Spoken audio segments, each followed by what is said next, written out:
It's been 22 years, and we still have unanswered questions as to what Saudi Arabia's role in the terrorist attacks on 9/11 may have been.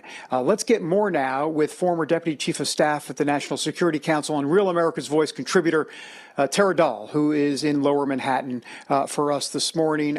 Tera, what can you tell us about some of this? Because at this point, the government has been really honestly, for 2 decades now, relatively tight-lipped about this. Yeah, hi, David. It's good to be with you. There's still a lot of information that is unknown on the role of Saudi Arabia. We know that 15 of the 19 hijackers were from Saudi, but we don't know the connection with the Saudi government. And the Saudi government has been a strong counterterrorism of the United States. They had al-Qaeda, they kicked al-Qaeda out of their country, and they had the Islamist movement, the Muslim Brotherhood, has always tried to overthrow the kingdom. And so they've always had a problem with the Islamist movement and militant terrorists. So there's just a lot of information that the families are still trying to get out of the government. They're releasing it a little bit. Biden has declassified some information, but not all of it.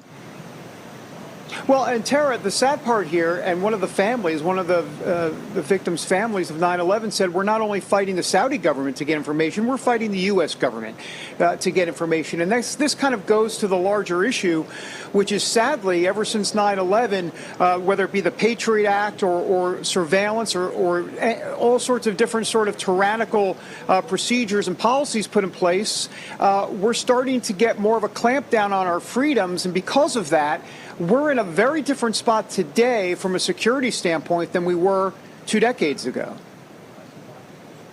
Absolutely. You are so right, David. And I think it's a time to reflect on the last 22 years and ask, are we safer today? Are we freer today? And we can look at Afghanistan after withdrawal from the Biden administration.